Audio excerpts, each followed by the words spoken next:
LinkedIn presents. Welcome to the Human Capital Innovations Podcast. We're your source for personal, professional, and organizational growth and development, where we share original research, explore industry trends, and interview executives and thought leaders from across the globe. We hope you join us often for practitioner-oriented content around all things related to leadership, HR, talent management, organizational development, and change management. Maximize your personal and organizational potential with Human Capital Innovations Podcast.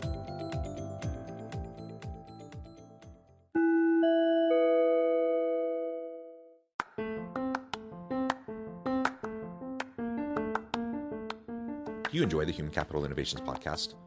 Enjoy ad-free listening by going to the Patreon page, and please consider contributing even at the producer or sponsorship level. And please leave a review. Thank you for your support.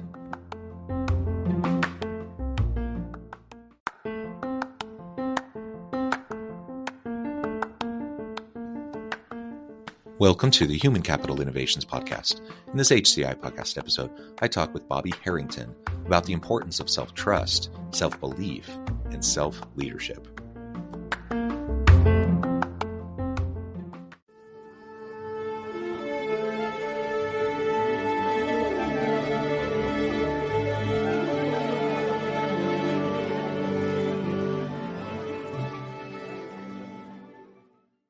Bobby Harrington, welcome to the Human Capital Innovations Podcast. Thank you, John. Pleasure to be here. It is a pleasure to be with you. You're joining us from the Houston area in Texas. I'm south of Salt Lake City in Utah. And today we're going to be talking about self-leadership, self-trust and self-belief, and how that connects with self-leadership and why all of this is so important. As we get started, I wanted to share Bobby's bio with everybody. Bobby Harrington is the founder and the Rubicon Course of Action Immersive Leadership Development Company, specializing in performance programs and immersive leadership development events. He has practiced leadership in sports, martial arts, the military, private business, and a Fortune 100 oil and gas company.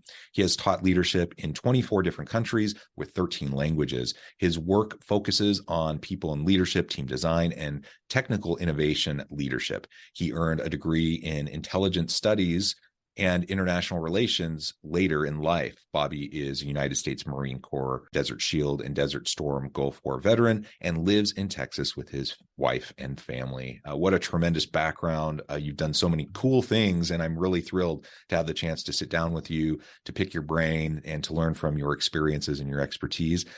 Before we launch on into the conversation, is there anything else you would like to share by way of your background or your personal context that you would like to highlight? And then we'll jump on in.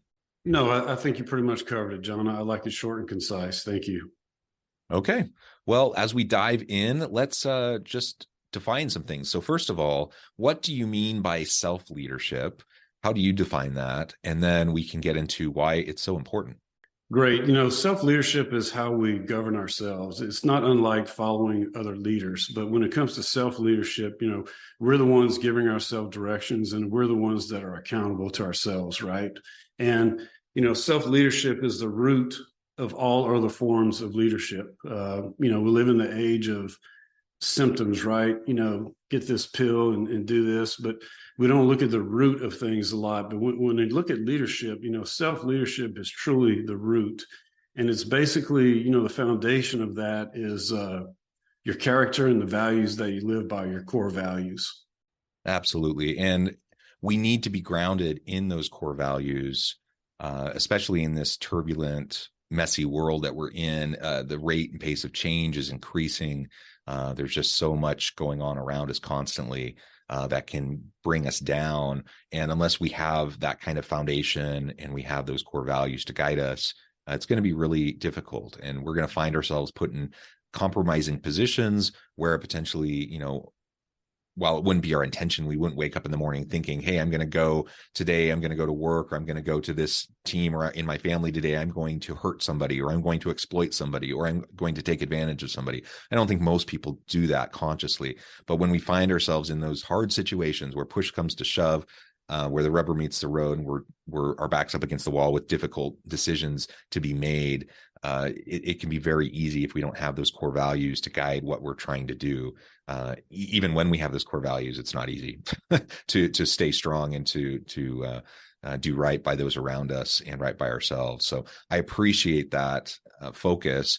So you started to talk a little bit about why it's so important.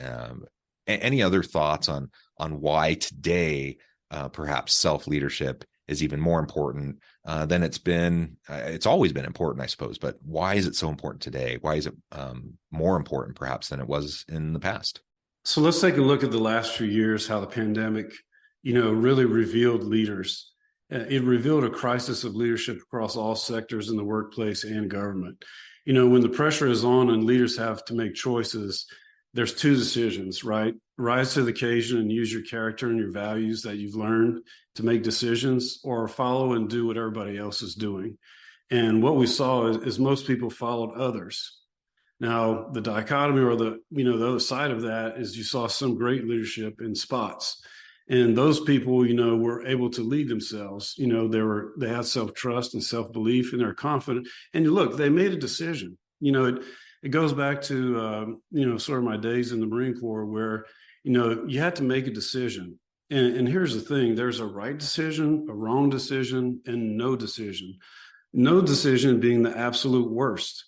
At least if I make a bad decision and it's not egregious, I can learn, right? It's kind of like failure. There's two dimensions to failure. The constructive side where you learn, and the destructive side where, it's kind of woe is me. But that's kind of my thoughts on the last few years. Yeah, I think that's absolutely right. I've seen so many people that have analysis paralysis. They just get stuck on decision making.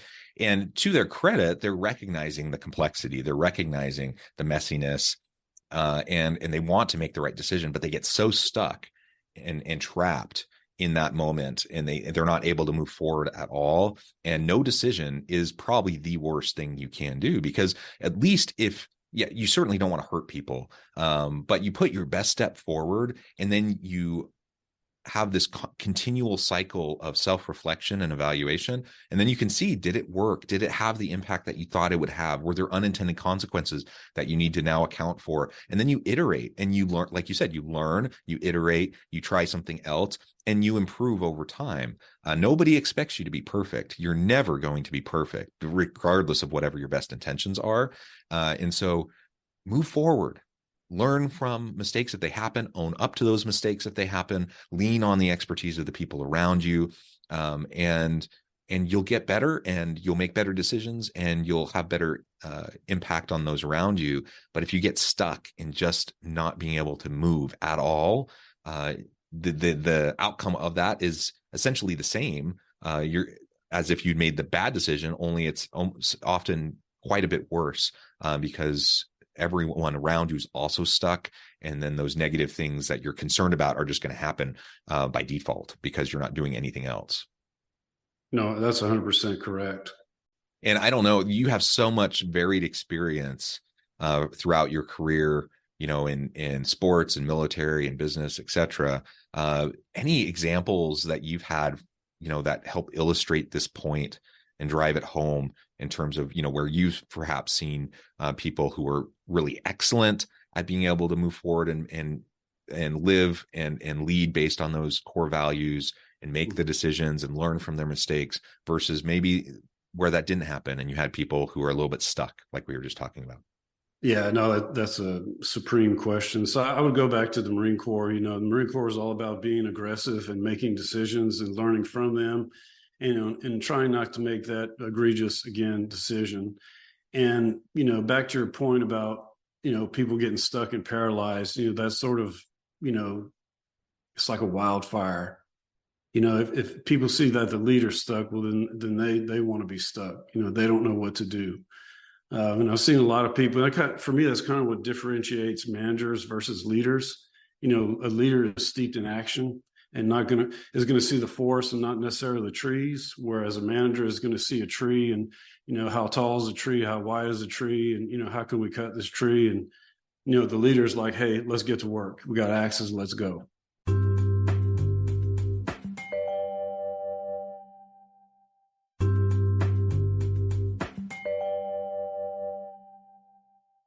That was the Marine Corps. On the other side of that is sort of corporate America, right? The last company I worked in had about 58,000 people. And we would often, there's an oil and gas. So oil and gas, every 5 to 7 years, you're going to expand or contract. And, so you're always ramping up with manpower and ramping down. And the way they approach these things is called a reduction of manpower. And, you see the news where, people go to work one day and they get a pink slip, right? Well, corporate America doesn't do it that way. These ROMs can last anywhere from 8 to 10 months. In my experience, I've been through 4 or 5 of those. And that was my first lesson in change management, right? I had been through a lot of change, and, these programs are nothing more than formalizing what people have been through, right?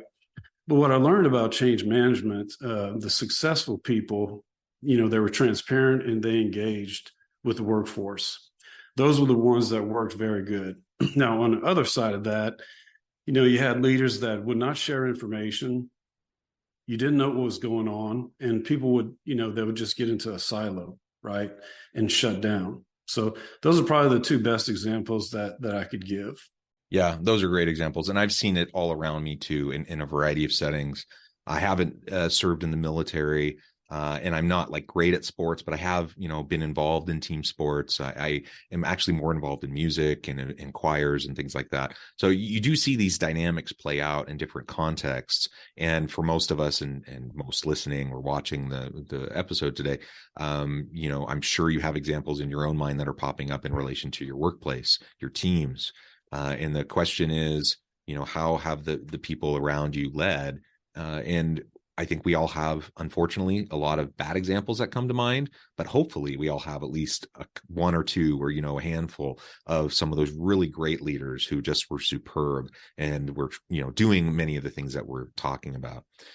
All right. Something else I want to talk about is self-trust and self-belief, and how those elements can be a foundation to this self-leadership that we've been exploring together. So tell me a little bit about what you think about in terms of self-trust and self-belief. What are those? Why are they important? How are they interrelated? And how do they lead to lasting discipline and self-leadership? Yeah, no, that's awesome. Self-trust and self-belief are probably the 2 biggest gifts that we can give ourselves. So I'll start with self-trust. Self-trust is doing what I say I'm going to do time and time again, right? And the more we keep our word to ourselves or keep our promises, we're going to develop self-trust. And before I believe in myself, I have to trust myself. You can look at someone from the outside and say, why would I believe in them? I would have to trust them first. So trust is, sort of the bedrock. And following self-trust, we begin to believe in ourselves because we've committed to our promises and we've accomplished, right? Believing in yourself takes some element of accomplishment, no matter how small or large. And that's where the power of self-belief lies. So on the foundation of self-trust and self-belief, after that, it's just a matter of formulating a plan, making sure the purpose of the plan fits in your daily life, and then deciding to act. And, that right there, those elements are discipline, right? That's what I've found it to be. I've always been a student of leadership. And, when you wonder why people quit the gym after 2 weeks, can't stay committed to things, is because, they're missing the foundation of discipline, which is self-trust and self-belief. And how do you develop that if you don't have it? Now, again, I see a lot of really well-meaning individuals. The beginning of the new year is a really prime example. Like you just said, the gym is a great example, but most New Year's resolutions peter out within that first month or so. And I find it really sad not because someone didn't end up going to the gym per se. But I wish, if they had set that, if they committed to themselves that they were going to do this, to try to see it through, it would be almost better if they hadn't made the goal in the first place, right? Because now they're doubting themselves and they're saying, oh, see, I can't do it. And that erodes on your self-confidence, your self-belief, your self-trust, your self-efficacy. And now you feel, more like you just have to react to the world around you as opposed to, really taking hold, taking the reins and driving your own decisions and your own successes. and failures. And so now that's not to say that you're not going to have setbacks. Of course, we all are, and you set goals and they don't always work out, and sometimes you have to recalibrate, et cetera. But I do have that concern, about people who maybe set goals that are beyond stretch goals that just aren't reasonable, and it's actually going to undermine their own confidence.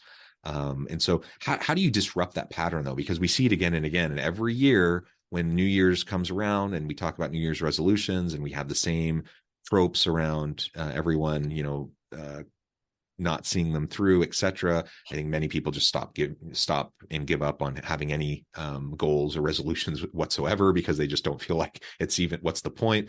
How do we interrupt this to start from the ground level to rebuild our self-trust, our self-belief, our self-confidence, so that we can have more of that discipline and self-leadership that will not only impact us, but it has it's infectious, right? It impacts all those around us. It will impact people on our teams, whether we have a formal leadership role or not. We will be leading because people will see how we behave and how we act and how we interact with them. No, great question. I can describe that in 2 words, but I'll articulate after. So number 1 is desire. Number 2 is delayed gratification, right? So if you're daring greatly, and I write about this in my new book, if you're daring greatly, at some point, your desire for that goal is going to be tested, right? Now, on the other side of that, there's delayed gratification, and let's just go back to the gym example. You don't get the beach body or the 500-pound squat in the first week, right? It's the same thing with leadership. As a leader, you're never done. You have to embrace delayed gratification. There are points in my career where I thought, gosh, I'll never get there as a leader. But guess what? After 34 years, I had it down. I had a lot of things mastered. I wasn't perfect, by any stretch of the means, but, I came to embrace delayed gratification and just had to realize that the road is long. So for any goal, I would tell people, don't look for if you're getting the big bang result in 1 week, well, that's amazing, but that just really doesn't happen, especially if you're, using the gym example. But there's other examples too. The course of a career is the same thing. Yeah. You're not going to be CEO in 5 years. I'm sorry, it's just not going to happen. I saw that time and time again in the last company I worked for. Is folks were highly aggressive and high performing, and they wanted to progress, but guess what? There are more important things. What about self-promotion, not self-promoting self, but you can be promoted without getting a structural promotion or the raise or whatever. And that's in your behaviors and how your peers, view you.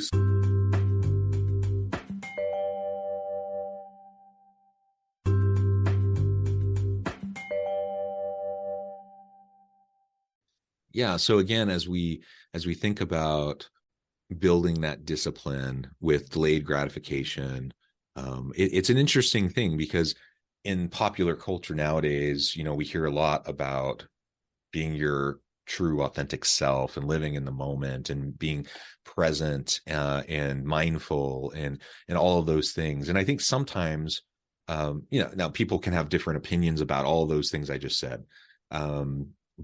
And sometimes people think, oh, they're woo-woo, and I'm not really going to worry about any of that stuff. And other times people feel like, oh, it's completely separate from this whole idea of delayed gratification. I just don't think so. And I think it's a common narrative in popular culture that somehow it seems like if you have long-term goals, if you have delayed gratification, if you're working for the future and at the expense of, joy, happiness, or, some sort of pleasure today, that somehow that's bad. I don't think that's actually what it means when we talk about being mindful or, mindfulness practices or those sorts of things. I think the two can and should go hand in hand. And in fact, I think you're going to have more discipline. You're going to be able to be more resilient as you practice regular self-care, as you practice mindfulness, as you not only live in the moment and enjoy, what's in front of you right now, the relationships, the people you're talking to. Don't be so distracted, be in the moment. But at the same time, you can still prepare for the future, whether it's higher education that takes years, or whether it's honing a particular skill, or we talked about sports. You don't become a great basketball player or baseball player, or name the sport. You don't become great overnight.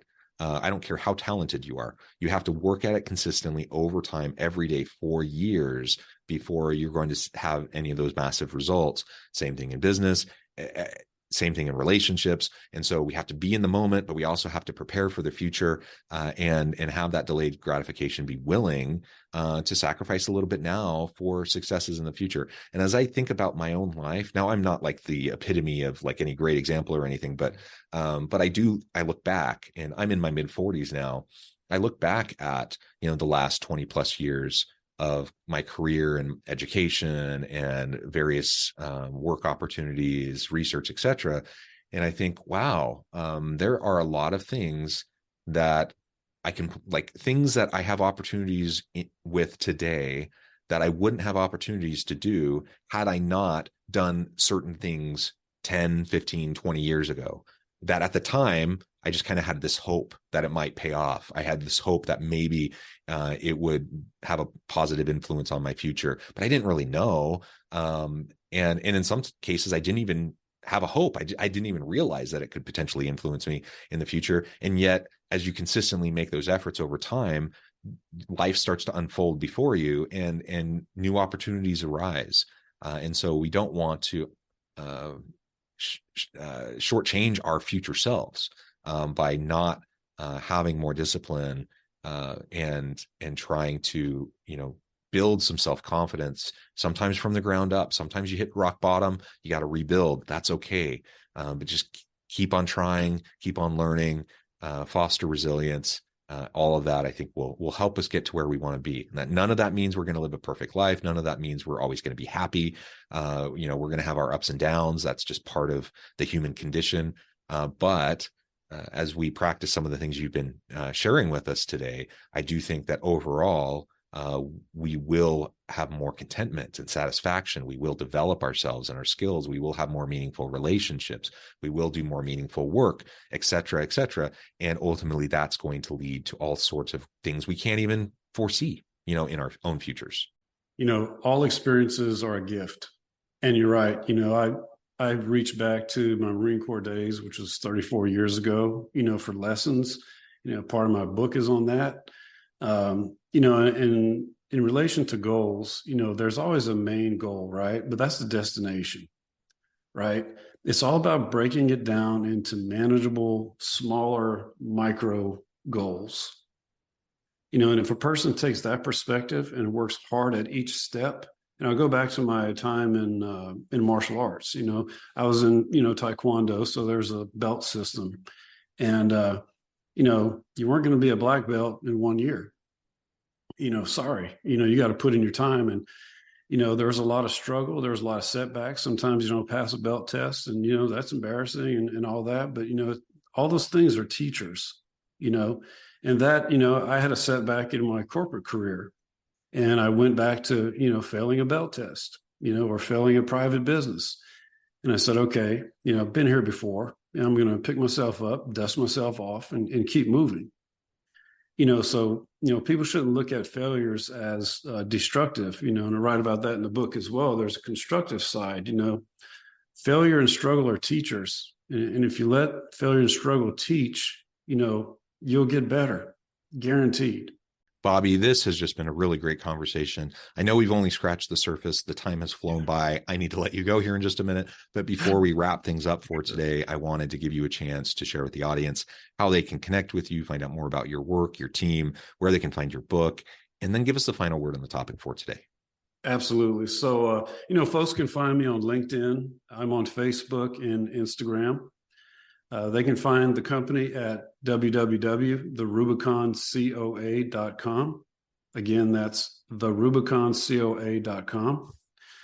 We offer a range of services such as the Stronger You coaching program, where we coach young professionals and entrepreneurs and even executives, people who have had setbacks. I teach the things that we talked about today. We have live immersive leadership events that happen each quarter. I do business-to-business consulting, leadership, and also available to speak. And I guess, my final thoughts is, genuine self-improvement begins with an honest conversation. And the more honest we are with ourselves where we need to improve, the deeper the questions get. And that's good because we're going to cover blind spots that we might have overlooked. And, from that conversation, we can make a doable plan to improve because it's based on honesty, right?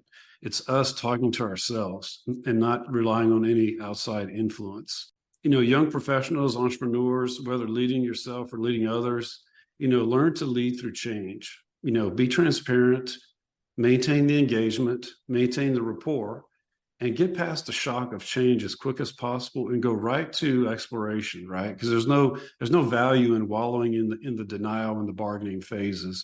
Go right to exploration and build that resilience. And I'm here to help folks do that. So, John, thank you. Thank you so much, Bobby. This has just been a pleasure. I encourage the audience to reach out, get connected, find out more about what Bobby can do for you. Check out the book. And as always, I hope everyone can stay healthy and safe, that you can find meaning and purpose at work each and every day. And I hope you all have a great week. Do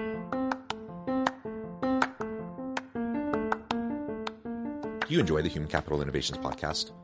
Enjoy ad-free listening by going to the Patreon page. And please consider contributing even at the producer or sponsorship level.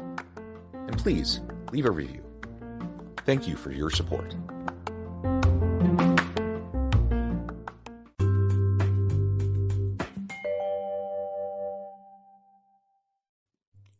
Thanks again for joining us for this episode of the Human Capital Innovations Podcast.